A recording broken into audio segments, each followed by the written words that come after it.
We're back. Tomorrow is Thanksgiving for us, not when with the podcast. You're probably listening to it right now. It's far past Thanksgiving, but it's a good time of the year. Isn't it, Chris? It is. It's also Thanksgiving for everybody else. No matter when you're listening to this, it's a good time to be thankful. Yeah. Yeah. And also, my voice is pretty hoarse, so Chris will be taking a chunk of. Saying. It's not hoarse, like it's spelled different. No, I assume, but like, why? Because it's English. Again, we were just talking. Yeah. We were just talking about how dumb English is and how like the same word is written two different ways, means two different things. There's three names for one thing. Like it's too much. We have too much time on our hands and we keep adding words to this language. And I mean, just even like you have a frog in your throat. Like who came up with horse and spelled it differently, but it means that you can't talk well, and then or you have a frog in your throat. Those are such weird things. Anyways, that's not what we. Yeah, I don't remember the frog thing. You've never heard that? No, I have heard that, and I go like, where did someone?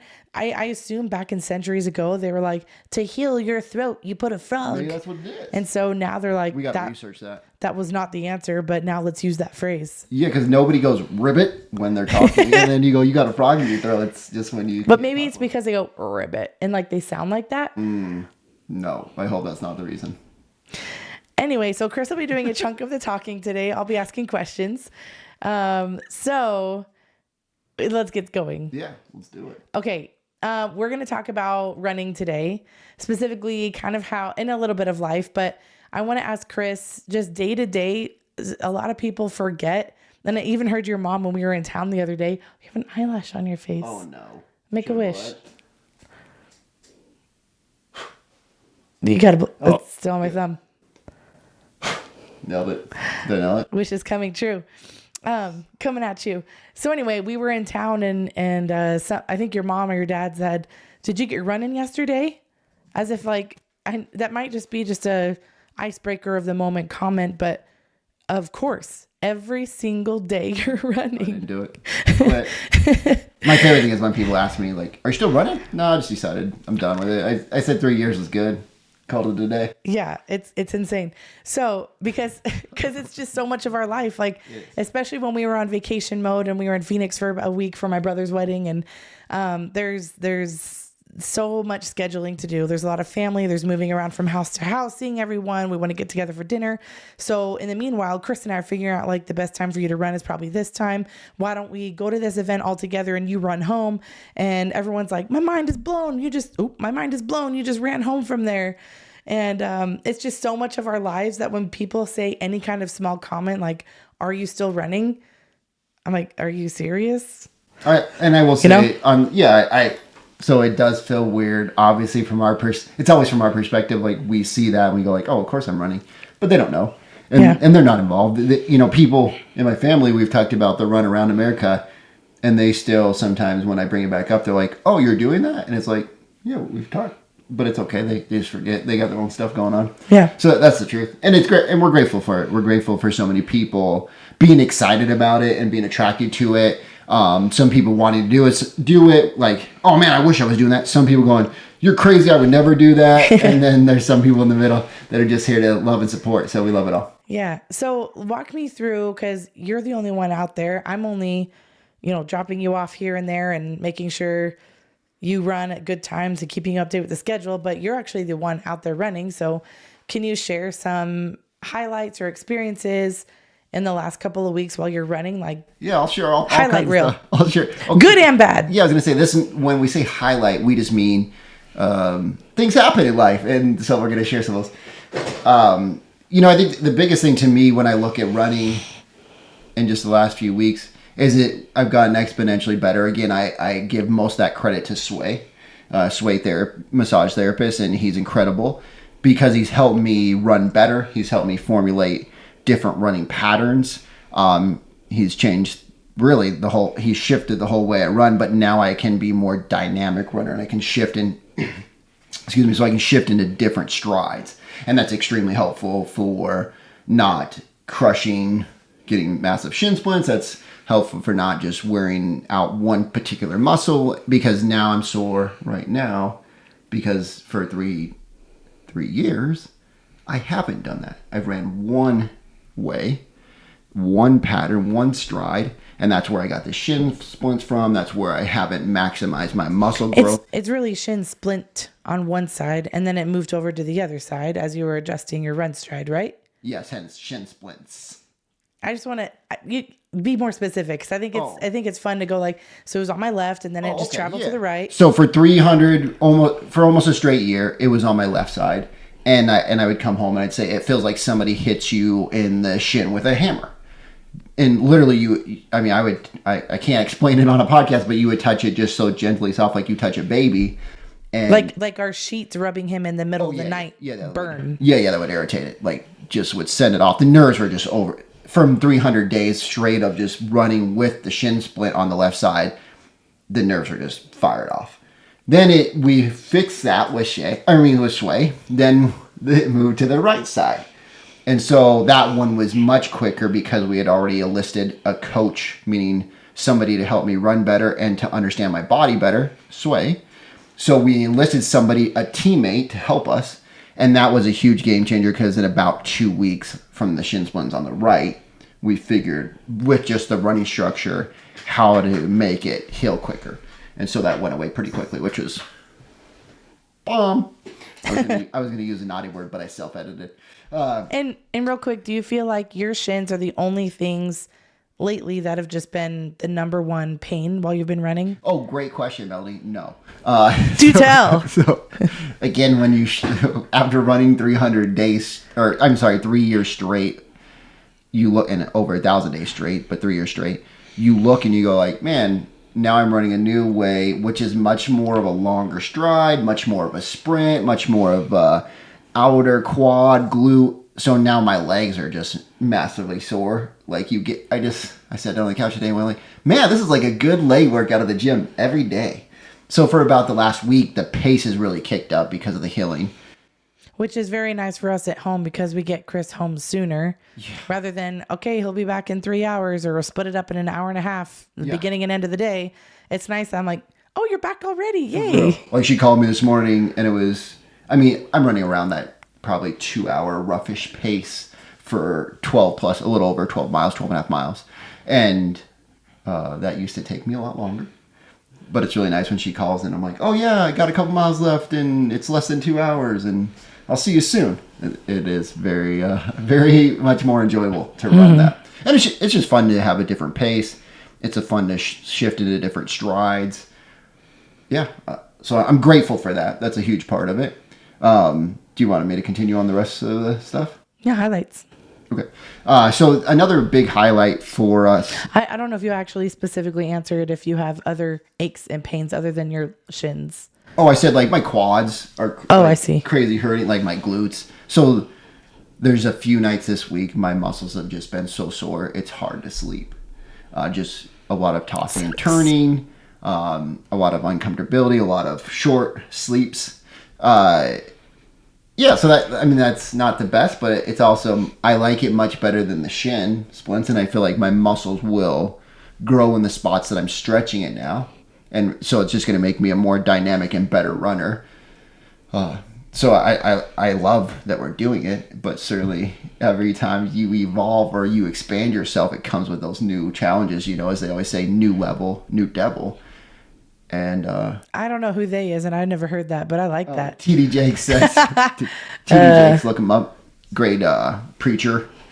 But he says, like, new level, new devil. And it's just true. You move to the new level, just like a video game. You progress, you proceed, you grow, and surely something is going to come against you to test you. It's the refiner's fire. It's the whole point of being here.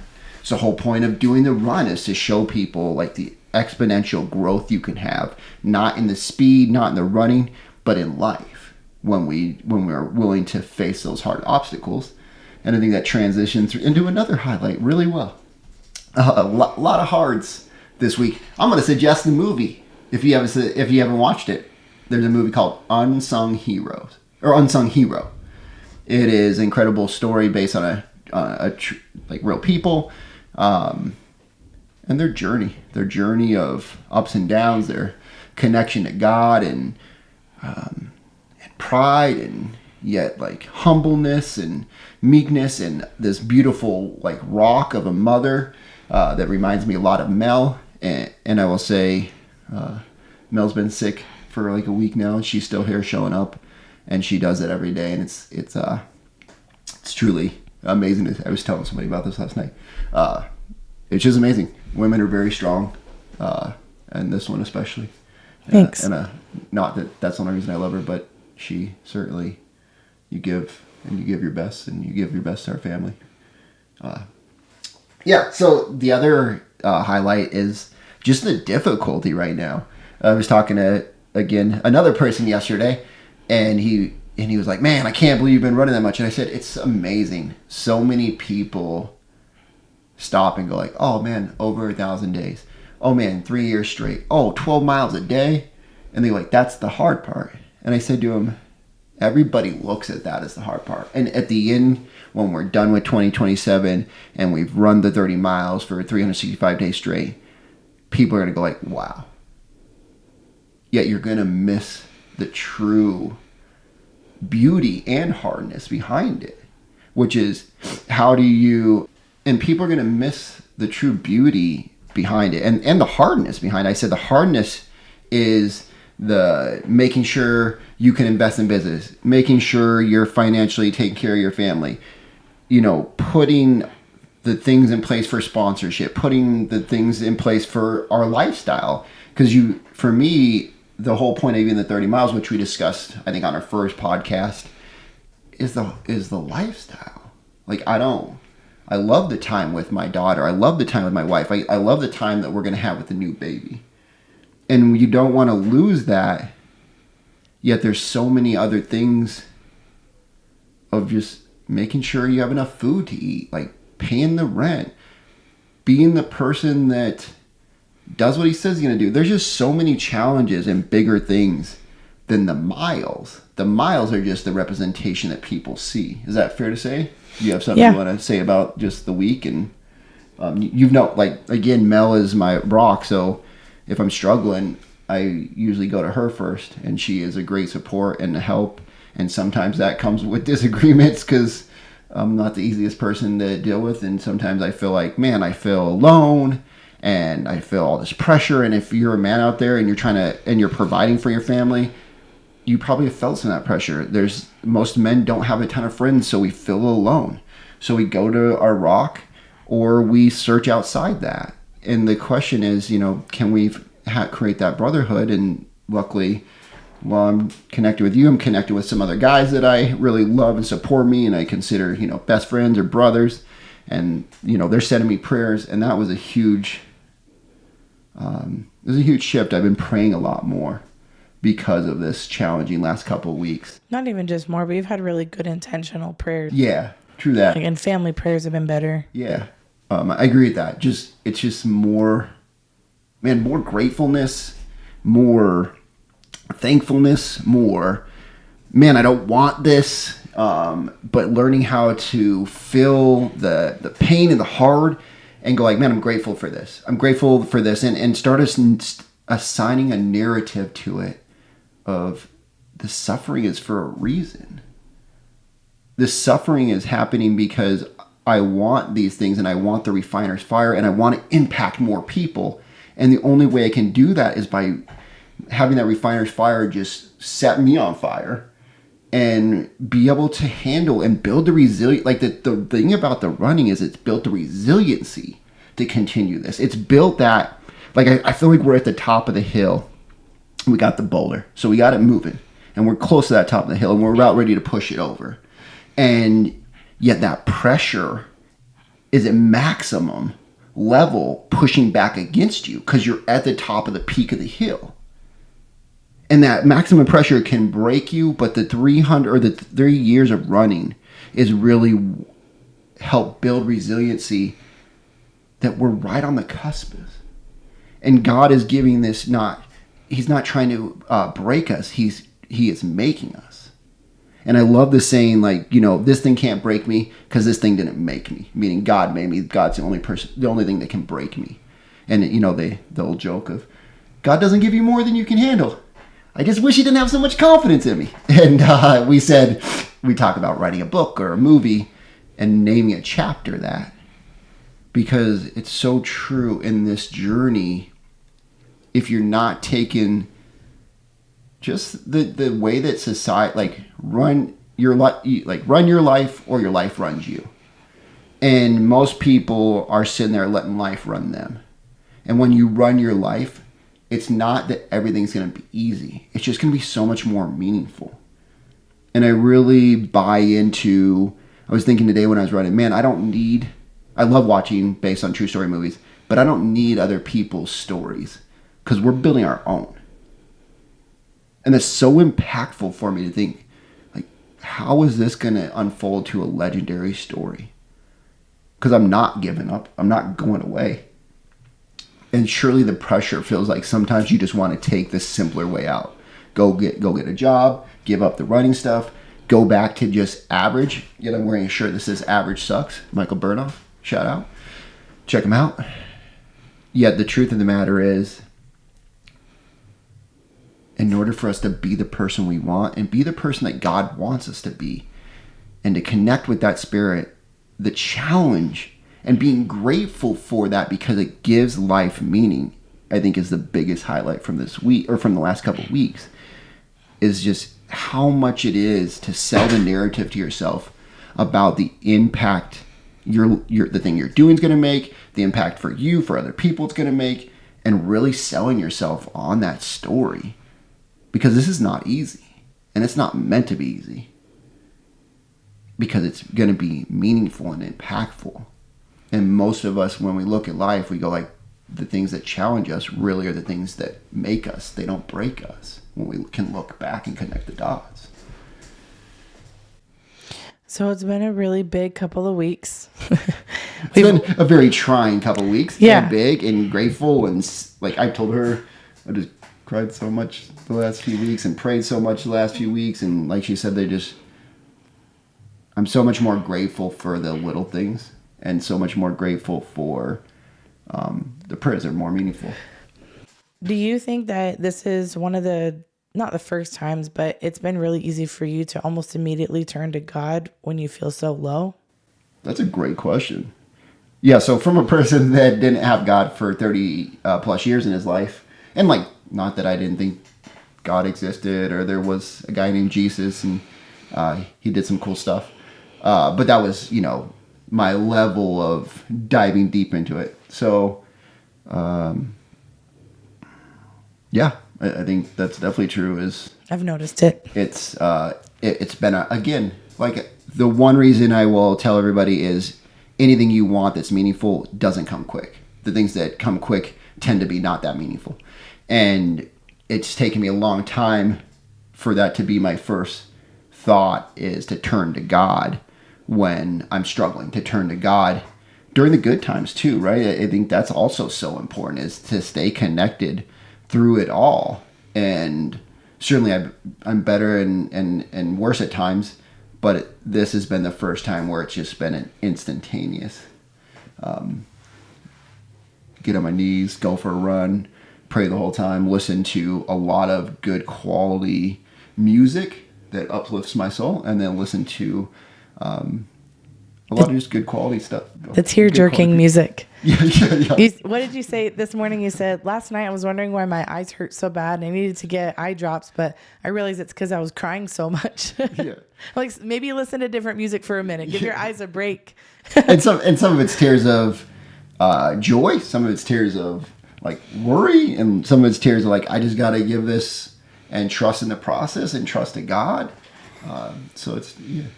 And the songs we're listening to are just so meaningful about having, like, understanding the difference of the things you can change and things you can, then having courage to change the things you can. And I understand that's a saying. Yet, then they say that to have the courage to make the changes and really to feel God through those changes, like to feel his love. And I know that, man, that's so profound, not to just want to make a change, not to just pray for a change, but to look and get a heart change and pray for God's love through the challenge. Yeah. Do you listen to these songs only when you run or just anytime? No, in the car when I was driving the other day when I was crying a ton. I mean, and when I say crying a ton, I'm not sobbing, but it's tears here and there, and it's getting emotional about things. And I think that's beautiful, because to me, when I get emotional, it means I'm feeling inspired, which means in spirit. And that's such a beautiful thing. I want to feel in spirit more, because I feel like if I'm in spirit, I'm more connected to God. So no, I listen to him. I mean, I listen to him like right when I start meditating. I listen to him while I'm running. I listen to these songs a ton, especially since seeing the movie Unsung Hero. There's a couple songs on there that we specifically love, and we can put them below, or however that works. They'll figure that out. But yeah, I think it's been a meaningful thing to listen to them as much as I can. It's almost been 2 or 3 songs on constant repeat, and then not listening to much else. Yes. That makes sense. Do you feel, I mean, you watch the movie too, you have some idea. What are your highlights, or what is your perspective? What is your perspective of everything going on with pregnancy? I know that Chris didn't mention this, but I want you to know, like, he's also human. So in the times where he feels like all the weight of the world is on his shoulders, he turns away from me. And that was really hard for a few days when it was the hardest. Yeah. Happened to be on like the day of my brother's wedding. So I'm balancing, like, I just put all this makeup on. I'm going to go have a good time, get my hair done, and balance like my husband who's like dying at home with all these burdens on him, and he feels like he's alone. And so it's, I think it's been a good growth period, and we've been able to like gain a little more perspective for each other as life happens. Like it doesn't even have to be this in the future. Like one of us could lose a limb. One of us in our family, like a parent will die. We will have other hardships. Like our house may burn down. There's things that just happen in life. And this little moment right now is going to help us be equipped to it. But I'd say like there were some dark times and dark days and turning on each other. But it feels really beautiful and growing to come out of that. So that's been very nice. Do you think, like, I don't even think it was always days, you know? Looking back sometimes, even yesterday, like, was a challenging, a character building day, a challenging day. And I felt like, looking back, it wasn't the whole day, it was just a few hours, you know? Yeah. Because it's almost, like, the emotional roller coaster is so much fun. I mean, that's really what you have to get good at when you're handling such big things, and you want to do such big things in life, is how do you handle the emotional ups and downs? Because, I mean, literally, I was thinking today, you can do something and go like, man, I'm crushing it. I'm just doing it. I'm just feeling so dang successful or so dang good about this. And then 30 minutes later, because something else didn't go well, like, it just feels crushing. And I think there's been a lot of ups and downs, even, you know, like that's the reason I even said that tears haven't been all like sadness. There's a lot of just pure bliss and joy and feeling connected to the Spirit that moved me to tears as well. And on top of that, our daughter got sick and was clingy to me. On top of that, I got sick right after. On top of that, I'm in my 3rd freaking trimester of pregnancy. So I feel just higher overwhelm in general. And then sometimes this happens at not the ideal time, but you can't really plan it out. So that's been fun. So not really much going on, you know, just hanging out, running occasionally. But yeah, I mean, yeah. You okay? Want to take a break? I'm great. It's okay. So it's been a crazy time, and I always go back to, because it's hard for a minute right now, I can't help but think there's something greater right around the corner. She's amazing. Like, I think, again, going back to the amazingness of Mel, you know. I'm going to title my book that. The Amazingness of Mel. Malicious Mel. To me, I go and I look at certain things, and sometimes I tend to go like, oh my goodness, this is such a bad thing, and you'll go like, oh, it's no big deal, we'll figure it out. And I think Mel is very good about keeping a level head. and thinking, we'll figure this out. Like, it's no big deal. We'll make it through this. And we both have this vision of it's not if we will be successful in certain things. It's just a when we'll be successful. When will more people know? When will we, have more money to invest? When will we have more clients? It's never an if thing for us. But Mel is very good about keeping that level for me. I'm glad it stuck. Took a few years to get there. It definitely did. And also, I feel like I've aged out of the conversations that happen every once in a while of like, should we just quit and get like full-time jobs? I think I've aged out of that.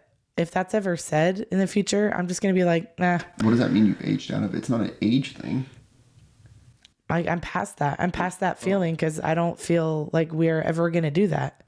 Yeah, it certainly seems it's like the plan B, but we really don't have we've never sat down and come up with a great plan B. It's always just been, here's plan A. Let's do it. Let's figure it out. Yeah. So even if you, I think you said that, I don't know, whatever. The last time you said that, it wasn't a big deal for me to hear and for me to like, oh, I need to, like solve this and help Chris feel this way. And I feel like, oh shoot, should we do that? In the past, I would have like a rise of emotions from it. But now I'm just like, nah.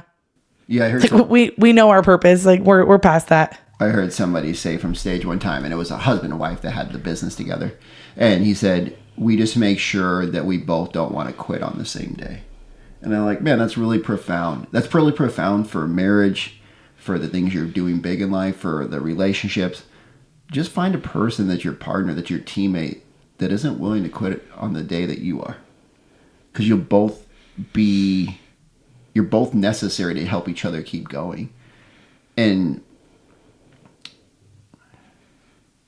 we wanted to put this podcast out because this is the real stuff. Like, we can give you the fake highlight reels on social media. People can show you cool cars or what they're earning or what they're not or whatever looks flashy. But the truth of the matter is, if you're doing something big, and I know you are, if you're listening to this podcast, that's the reason you're part of our tribe and we're part of your tribe. Man, this is the real stuff. This is the real ups and downs. Everybody sees you at the end when everything looks shiny, when you've already finished the 100 triathlons or the 365 days of running, and people go like, wow, I can never do that. And I'll say, yes, you can. Yes, you can. The question is, will you do it? The question is, will we do it? Because this is the part of the will that you have to have, the will to do it. Because these days and these weeks and these months come at times, and they're really challenging. Yet, like Mel said, we feel like we're at that point where we're just about ready to push the boulder over this top of this hill, this devil. Because when we get to the top of that hill, we'll realize, oh man, there's more hills. Yay! But like Mel said, we just feel like when our back is against a wall like this, there's something big coming. And we don't know what that is. But there's a really famous talk that I love, and it's be grateful in all circumstances. And these times give me the gift to reflect, to sign a narrative to what's happening, and remember to be grateful in all these circumstances, because they're meant for me. They're meant for you. And we said this when we first when we were first together before we got married. We're not perfect for each other. I mean, we're not perfect. We're just perfect for each other. Yeah, Chris said that to me, and I was like, "Ooh, I like that." It's one of our models that we've definitely kept going. And that we'll conquer the world together. Yeah, and Mel said, like, when we were having one of our first hard conversations, really deciding what we're going to do in our relationship, Mel said, like, we'll conquer the world together. And I think those two principles are so important for us to remember, to own, and to just remember, like, that's what we're feeling right now. We're feeling those things. And then we just keep getting back at it. And then crying and hugging and working through it and figuring out the solutions and then getting back at it. And sharing it on every podcast that we will have with you. So if you guys love this, more real to come, like more real to come. If you don't love this, more real to come. So like, I guess listen to different podcasts or love our podcast, because that's what we're going to be. We're going to be real. We're going to be genuine. And we'll surely share all the amazing stuff and all the challenges, because that's the amazing stuff. So leave a comment somewhere, however you want to leave it for the podcast. You can DM us on Instagram, but that way we can know what do you want to hear about? What questions do you have? If you need a call and talk about some things that maybe are similar to what we're going through, we love to share it with you because we're here to just build a tribe. Yeah, if you guys really want to follow along, also you can go to chrisrunsamerica.com and you can type in your information there, and then we won't slam you with emails because nobody loves that. That's for sure. Or from my perspective, nobody loves that. But we'll keep you guys engaged. We'll show you what we're doing more behind the scenes, so it's not just once a month when you listen to podcasts or once a week when you listen to podcasts, but it's more of a continuous engagement. We love y'all. Chris runs America. No, I'm joking. we love y'all. We're grateful you guys are here. Yeah. Catch you next time. Bye-bye.